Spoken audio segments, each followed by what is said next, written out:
अस्सलाम वालेकुम दोस्तों आज की इस वीडियो में हम बात करेंगे हज़रत यूसुफ अलैहिस्सलाम और एक औरत का इल्ज़ाम कि हज़रत यूसुफ अलैहिस्सलाम पर एक औरत ने इल्ज़ाम कैसे लगाया था। दोस्तों पिछली वीडियो में हमने बात की थी कि हज़रत यूसुफ अलैहिस्सलाम मिस्र के बादशाह कैसे बने थे। अगर आप हमारे चैनल पर नए आए हो तो वो वीडियो भी ज़रूर देखें और हमारे चैनल को सब्सक्राइब ज़रूर कर लें। दोस्तों इस वीडियो में हम बात करेंगे एक औरत ने आप अलैहिस्सलाम पर इल्ज़ाम जो लगाया था उसके बारे में। और दोनों दरवाजे की तरफ दौड़े और औरत ने उनकी कमीज़ पीछे से फाड़ दी और दोनों को औरत का खाविंद दरवाजे के पास मिला। बोली, क्या इसकी सज़ा जिसने तेरी घरवाली से बदी चाही मगर ये कि कैद किया जाए या दुख की मार। जब औरत ने आपको अंदर बंद कर लिया तो आप अलैहिस्सलाम ने अपने आप को गुनाहों से बचाने के लिए दरवाजे की तरफ भागना शुरू किया ताकि दरवाज़ा खोलकर बाहर निकल जाएं। औरत ने पीछे भागना शुरू किया ताकि आपको पकड़ ले। आपको पकड़ने में तो कामयाब ना हो सकी, अलबत्ता आपकी कमीज़ पीछे से उसने पकड़ ली। चूँकि आप दौड़ रहे थे, दौड़ते हुए कमीज़ पकड़ने की वजह से पीछे से फट गई। उसी दौरान औरत का खाविंद दरवाजे पर पहुंच गया। वह तोहमत के डर से जल्दी से अपने ऐप को यूसुफ अलैहिस्सलाम की तरफ मंसूब करने लगी कि ये तुम्हारी जौजा से बुराई का इरादा रखता है, इसलिए कैद खाने में भेज दो या सख्त सज़ा दो। औरत को यूसुफ अलैहिस्सलाम से चूँकि शदीद मोहब्बत थी, अगरचे उसने ख़ुद बचने के लिए ऐब यूसुफ अलैहिस्सलाम की तरफ मंसूब कर दिया, लेकिन फिर भी आपकी रियायत रखी। कैद खाना पहले जिक्र किया, सख्त सज़ा बाद में, इसलिए कि मुहिब अपने महबूब को दर्द पहुँचाने की कोशिश नहीं करता। इसलिए यह भी जिक्र नहीं किया कि इन दोनों में से जिस पर चाहो अमल करो, बल्कि उसने मुमकिन तौर पर आपको बचाने की फ़िक्र की कि कैद खाना भेज दो। हाँ, अगर कोई चारा कार ना हो तो सिवाय सज़ा देने के तो सज़ा दो। फिर कोई ऐसे अल्फाज नहीं जिक्र किए जिससे पता चले कि उसने कहा हो कि इनको उम्र भर कैद रखो या बहुत लंबा अरसा कैद में रखो, बल्कि सिर्फ ये कहा कि कैद खाना में भेज दो, यानी मतलब ये था कि 1-2 दिनों के बाद निकाल लेना। औरत ने जाहिर तौर पर बुराई को आपकी तरफ मंसूब नहीं किया। औरत ने ये तो कहा कि जो शख्स तुम्हारी जौजा से बुराई का इरादा करे, ये नहीं कहा कि इसने मेरी तरफ बुराई का इरादा किया है, और यह भी नहीं कहा इसने मेरे साथ दस्त दराजी की या बुराई का मुर्तकब हुआ, इसलिए कि उसने जान लिया था कि जो शख्स जवानी की उम्र में ताकत व सहवत का गलबा रखने के बावजूद पाक दामन है, उसे कैसे बुरा भला कहा जाए। उस औरत के दिल में आपकी पाक दामनी रासिख हो चुकी थी। वह आपको ज़ाहिरी तौर पर बुराई का मुर्तकब करार देने में हया महसूस कर रही थी। अल्लामा राजी फरमाते हैं, उस औरत को तो हया महसूस हुई कि आपको बुराई का मुर्तकब कैसे करार दिया जाए, लेकिन हज़ारों साल बाद में आने वालों को हया नहीं आती जो ये कहते हैं कि आपने बुराई का इरादा किया या आपके दिल में थोड़ा थोड़ा कसद हो चला था। यूसुफ अलैहिस्सलाम ने इब्तदाई तौर पर खामोशी इख्तियार की, लेकिन जब ये देखा कि बुराई को मेरी तरफ मंसूब किया जा रहा है तो फिर आपने फरमाया, इसने खुद मुझे अपनी तरफ माइल करना चाहा। यूसुफ अलैहिस्सलाम की पाक दामनी पर दलालत करने वाली अलामात। नंबर 1, आप जाहिर तौर पर उनके गुलाम थे। गुलाम कभी इस किस्म की ज़रूरत नहीं कर सकता कि अपने मालिक की जौजा से ज़बरदस्ती बुराई का मुर्तकब हो। नंबर 2, अजीज मिस्र और उसके घर के दूसरे लोगों ने जब ये देख लिया था कि यूसुफ अलैहिस्सलाम दरवाजे से निकलने के लिए शदीद तौर पर दौड़ रहे थे, तो उन्होंने भी समझ लिया कि बुराई को चाहने वाला खुद दौड़कर कभी नहीं निकला करता। नंबर 3, उन लोगों ने यह भी देख लिया था कि इस औरत ने अपने आप को खुद आरास्ता किया हुआ कि लेकिन यूसुफ अलैहिस्सलाम आम लिबास में हो। उन्होंने समझ लिया था कि कौन किसे अपनी तरफ माइल कर रहा था। नंबर 4, वह लोग यूसुफ अलैहिस्सलाम के हालात का एक तवील मुद्दत से मुशाहिदा कर रहे थे। आपकी आदत, आपके अदबार उनसे पोशीदा नहीं थे। वह खुद ही समझ रहे थे कि यूसुफ अलैहिस्सलाम कभी बुराई का इरादा नहीं कर सकते। नंबर 5, औरत ने आपकी तरफ जाहिर तौर पर बुराई को मंसूब नहीं किया, बल्कि कहा अगर कोई ऐसा करे, लेकिन हज़रत यूसुफ अलैहिस्सलाम ने वाज़ेह तौर पर इसकी तरफ मंसूब किया। इससे वाज़ेह हुआ कि आप सच्चे थे, क्योंकि झूठा शख्स किसी दूसरे की तरफ किस्म की तोहमत मंसूब करने में खाइफ रहता है। नंबर 6, अजीज मिस्र नामर्द था। औरत की जिनसे ख्वाहिशात उससे पूरी होना तो दरकिनार हासिल थी नहीं हो रही थी। इस हालात के पेश नज़र भी वाज़ेह हो रहा था कि मिलान उसकी जानिब से था। यूसुफ अलैहिस्सलाम के बरी होने पर गवाही। आपने कहा, इसने मुझे अपनी तरफ मिलान करना चाहा कि मैं अपनी हिफाजत ना करूं। औरत के घर वाले में से एक गवाह ने गवाही दी कि अगर इनकी कमीज़ आगे से फटी है तो औरत सच्ची और इन्होंने गलत किया, और अगर कमीज़ पीछे से फटी तो औरत झूठी और ये सच्चे हैं। फिर जब अजीज ने अपनी कमीज़ पीछे से फटी हुई देखी तो उसने कहा, बेशक ये तुम औरतों का मकर है, बेशक तुम्हारा मकर बड़ा है। ऐ यूसुफ, तुम इसका ख्याल ना करो, गम ना करो, और ऐ औरत अपने गुनाहों की माफ़ी मांग, बेशक तू खतावारों में से है। गवाही देने वाला उस औरत का रिश्तेदार का लड़का था जो अभी शीर-ख्वां बच्चा था। उसकी उम्र 3 माह थी। अल्लाह ताला ने उसे बोलने की ताकत दी, उससे गवाही दिलाकर हज़रत यूसुफ अलैहिस्सलाम को इल्ज़ाम से बरी करार दिया। अगरचे इतनी उम्र में बच्चा का बोलना ही आपकी पाकदामनी को साबित करने के लिए काफ़ी था, लेकिन अल्लाह ने उसे ऐसा हकीमाना जवाब दिलाया जो बहुत बड़ी कवि दलील भी बन गया। आगे से कमीज़ के फटने का मतलब ये होता है कि आपने इसका इरादा किया। उसने मजामत की, गिरेबान पकड़कर पीछे किया तो कमीज़ आगे से फट गई। अगर ऐसी सूरत होती तो औरत का सच्चा होना साबित होता, लेकिन पीछे से कमीज़ फटने से वाज़ेह हो रहा था कि आपको ज़बरदस्ती कमरा में बंद किया गया। आप जान छुड़ाने के लिए भागे, आपको पीछे से पकड़ने की कोशिश की गई तो कमीज़ पीछे से फट गई। इसी जवाब और दलील पर ही अजीज मिस्र ने आपको कहा, आप सच्चे हैं, कुछ गम दिल में ना लाएं, और अपनी जौजा को कहा, ये तुम्हारा मक्र है, तुम अपने गुनाहों की माफ़ी मांगो। अजीज मिस्र की औरत पर मिस्र की औरतों की ताना जनी। और शोहर में कुछ औरतें बोलीं कि अजीज की बीवी अपने नौजवान को अपनी तरफ माइल करती है, बेशक इसकी मोहब्बत उसके दिल में सरायत कर गई। हम तो इसे वाज़ेह तौर पर मोहब्बत में गुम और गलती पर पाते हैं। ये वाक़या पूरे शहर में मशहूर हो गया था। कई औरतें कहने लगीं कि अजीज की बीवी कितनी गलती पर है, जो अपने घर रखे हुए नौजवान से इतनी शदीद मोहब्बत करती है कि उसे कुछ और नज़र नहीं आता। उसके दिल पर मोहब्बत ने इस तरह घेरा डाल दिया है जिस तरह किसी चीज़ का गिलाफ उसे अपनी लपेट में ले लेता है, और वह मोहब्बत उसके दिल और बाकी चीज़ों में हिजाब इख्तियार कर चुकी है कि सिवाय उस नौजवान के और किसी चीज़ का पता ही नहीं।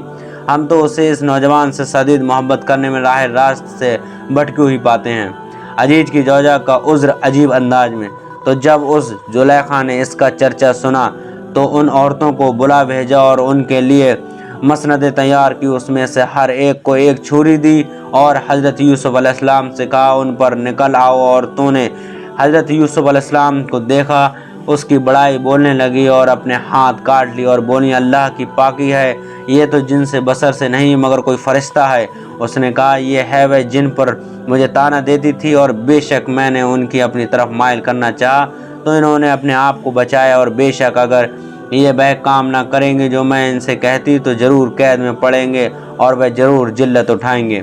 जब अजीज की जौजा ने मिस्र की औरतों के मक्र को सुना, इनके कलाम को मक्र से ताबीर करने की 3 वजह, औरतों ने जब ये वाक़या सुना तो वह भी दिल में ख्वाहिश करने लगी कि हज़रत यूसुफ अलैहिस्सलाम को देखें, और वह ये भी समझती थी कि जब वह जुलेखा का तज़किरा करेंगी तो यकीनन वह यूसुफ अलैहिस्सलाम को हम पर पेश करके अपना उज़्र पेश करेंगी। तो उन्होंने इसलिए उनके ख़िलाफ़ काम करके यूसुफ अलैहिस्सलाम को देखने का हीला किया, जिसे मक्र से ताबीर किया गया। दूसरी वजह यह है कि अजीज की जौजा ने उन औरतों से अपनी मोहब्बत का जिक्र किया था और साथ साथ उन्हें इस भेद के छुपाने के लिए कहा था, लेकिन जब औरतों ने जाहिर कर दिया तो उनकी धोखाबाजी को मक्र कह दिया। तीसरी वजह यह है कि उन्होंने उसकी गीबत भी हकीकत में मक्र के मुसाबे है। हज़रत यूसुफ अलैहिस्सलाम को देखकर औरतों ने अपने हाथ काट लिए।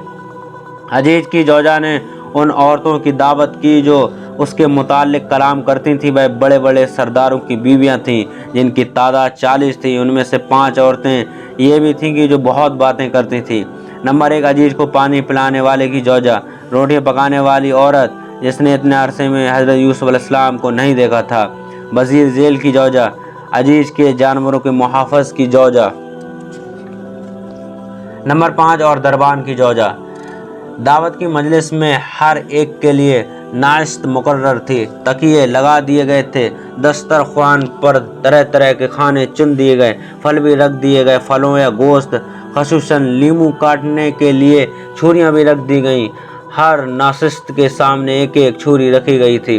जब औरतें आ गईं, अपनी अपनी नशिस्त पर विराजमान हो गईं, तो अजीज की जौजा ने आपको हुक्म दिया कि आप अपने कमरे से बाहर निकलो और इन औरतों की महफिल के सामने से गुजर जाओ ताकि आपकी एक झलक देख लें। हज़रत यूसुफ अलैहिस्सलाम पहले ही उस औरत की एक साजिश का शिकार हो चुके थे। अल्लाह ताला ने आपको बरी कर दिया था। अब यही खौफ दिल में आ रहा था कि इसका हुक्म ना मानने पर कोई नई मुसीबत ना खड़ी हो जाए। आपको मजबूरन निकल कर औरतों के सामने से गुजरना पड़ा। जब हज़रत यूसुफ अलैहिस्सलाम ان کے سامنے سے گزرے تو وہ آپ کو دیکھ کر اتنی دہشت میں آئیں کہ پھل لے کر ان کو چھریوں سے کاٹنے لگی تھیں، لیکن انہیں یہاں تک معلوم نہ تھا کہ ہم پھل کاٹ رہے ہیں یا اپنے ہاتھوں پر ہی چھریاں چلا رہے ہیں۔ انہوں نے اپنے ہاتھ کاٹ کر زخمی کر لیے، یا انہوں نے اپنے ہاتھ اس وجہ سے کاٹ لیے کہ آپ کو دیکھ کر اسی طرح مدہوش ہوئیں کہ انہیں یہ پتہ نہ چل سکا کہ وہ چھریاں سیدھی پکڑ رہی ہیں یا الٹی۔ سیدھی جانب اپنے ہاتھوں کی طرف کر دی اور الٹی جانب پھلوں کی طرف کر کے پھلوں کو کاٹنے کی غرض سے چھریوں کے جیسے چلایا تو ہاتھ کٹ گئے۔ یہ بھی ممکن ہے کہ کچھ عورتوں نے چھریاں الٹی چلا کر اپنے ہاتھ کاٹ لیے ہوں اور کچھ نے پھل کاٹ کر ہاتھوں تک چھریاں چلا دی ہوں۔ ہاتھ کاٹنے کی وجہ جمال یوسف اور فرح فتح ہونا۔ اس میں اکثر اہل علم کا اتفاق ہے کہ ان عورتوں نے حضرت یوسف علیہ السلام کو عمدہ جمال اور کامل حسن کی وجہ سے عزیز سمجھا تھا۔ یہی وجہ تھی کہ ان کے ہاتھ کاٹنے کی۔ حضرت یوسف علیہ السلام کو حسن و جمال میں باقی لوگوں پر اس طرح فضیلت حاصل تھی کہ جس طرح چاندنی کے چاند کو ستاروں پر فضیلت حاصل ہوتی ہے۔ نبی کریم صلی اللہ تعالیٰ علیہ وسلم فرماتے ہیں، جب معراج کی رات مجھے آسمانوں پر لے جایا گیا تو میرا گزر حضرت یوسف علیہ السلام کے قریب سے ہوا تو میں نے پوچھا یہ کون ہے؟ جبرائیل علیہ السلام نے بتایا یہ یوسف علیہ السلام ہے۔ آپ سے پوچھا گیا یا رسول اللہ آپ نے انہیں کیسا پایا؟ تو آپ نے فرمایا ایسے ہی جیسے چاندنی کا چاند۔ یوسف علیہ السلام جب مصر کی گلیوں میں چلتے تو آپ کے چہرے کی نورانیت کی وجہ سے دیواریں اس طرح روشن ہو جاتی ہیں جس طرح سورج کی شعاعوں سے روشنی پھیل جاتی ہے۔ حضرت آدم علیہ السلام کو جس دن قبض قدرت سے تخلیق کیا گیا اس دن آپ کو جو جمال عطا کیا گیا تھا اسی کے مساوی حضرت یوسف علیہ السلام کو بھی حسن و جمال عطا کیا گیا۔ سب سے بڑی وجہ یہ تھی کہ ان عورتوں نے آپ کو نور نبوت و رسالت اور خضوع و خشوع کے آثار کو دیکھا اور نبوت کے رعب و جمال کا مشاہدہ کیا، اور جب یہ دیکھا کہ یہ شخص تو فرشتہ سیرت ہے، اس نے طعام کو نہیں دیکھا، ہم نوجوان عورتوں کو نہیں دیکھا، اسے ہماری ذرا پرواہ تک نہیں ہوئی۔ ظاہری صورت بھی عزیز اور سیرت بھی عظیم، بس یہی دیکھ کر انہوں نے تعجب کیا، فرفتہ ہو گئیں، اپنے ہوش و حواس قائم نہ رکھ سکیں اور اتنا سمجھ لیا کہ یہ کوئی عام انسان نہیں، یہ تو کوئی مقرب فرشتہ ہے۔ ہاں یہ کیوں نہ ہوتا جبکہ نبی کا مقام فرشتوں سے بلند ترین ہوتا ہے۔ ہمارے نبی کریم صلی اللہ تعالیٰ علیہ وسلم چاند سے بھی زیادہ حسین۔